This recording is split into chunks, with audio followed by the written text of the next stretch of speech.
If the hand of time stops, and a hidden test begins, then in the end, what decision will Liana make? A decision that could change everything. Welcome to a land of moral fantasy tales.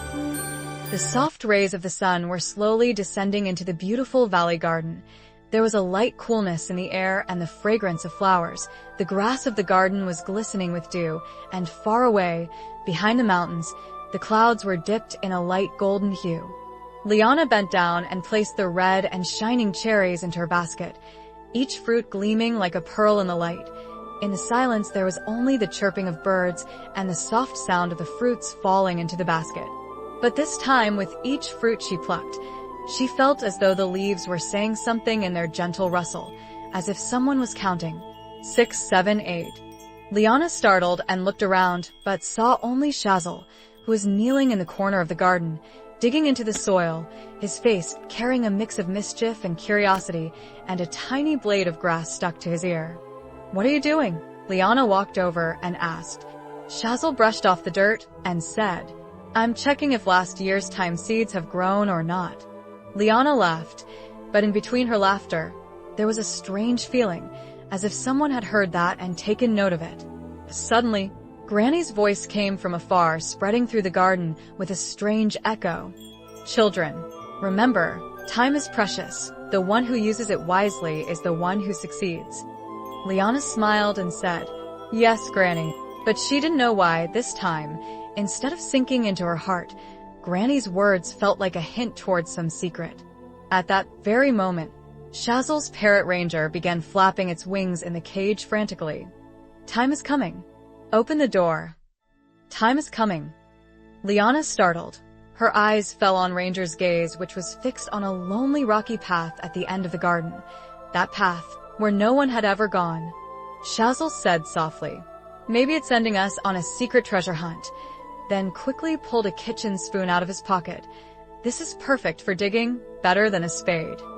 Liana glared at him, but before she could say anything, a glowing shadow appeared, and the next moment, vanished. A strange fear seeped into Liana's heart for a moment. In the evening, when the sun was setting behind the mountains, a shining golden bird descended into the garden. The light from its wings wrapped the whole garden in golden mist. In its claws was tied an old, crumpled piece of paper. Liana opened the paper. A faint golden light rippled across it, and it read, "Your time is precious, but you have never sold it. The merchant is waiting for you."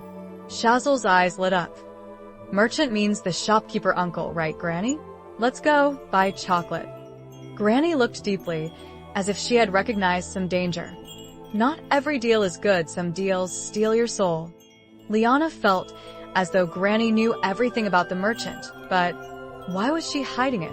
The next morning, the golden bird came again. It flew and led them to a deserted part of the valley.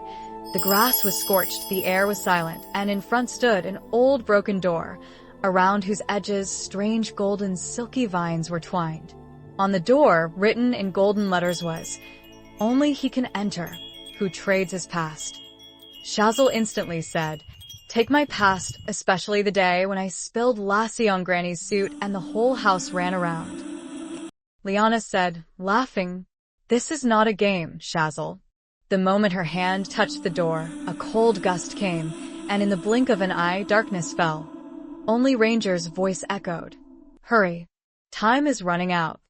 When the light returned, they were standing in a strange, dreamlike market, but here there were no clothes or jewels. Everywhere people on wooden tables were selling memories, moments, and precious opportunities of life. A woman selling her wedding day to buy 1 year of youth, an old man selling his youth to take 1 happy day of childhood. Shazal said, in amazement, "This is like a market where you can sell homework days and buy summer vacation." Then he ran to a stall. "Can you sell the day when I accidentally fed milk to the neighbor's shoe instead of the cat?" Liana felt that there was a strange heaviness in the market's atmosphere, as if everyone making a deal was becoming a little empty inside. In the center of the market sat a man, long white beard sparkle in his eyes, and in his hand a golden hourglass. "I am the merchant of time. Give me a moment of your past and take whatever you desire in return. But remember, every deal will demand an account on the day of judgment. Shazal instantly said, "Can you take the day when Mama gave me bitter medicine? In return, give me magical brownies." The merchant smiled and gave Shazal a bag that would always remain full of brownies, but the faint glow coming from the bag made Liana thoughtful. Shazal immediately ate a brownie and said, "Wow, this is walking into my mouth on its own." Then, in front of everyone, the brownies began coming into his hands one by one.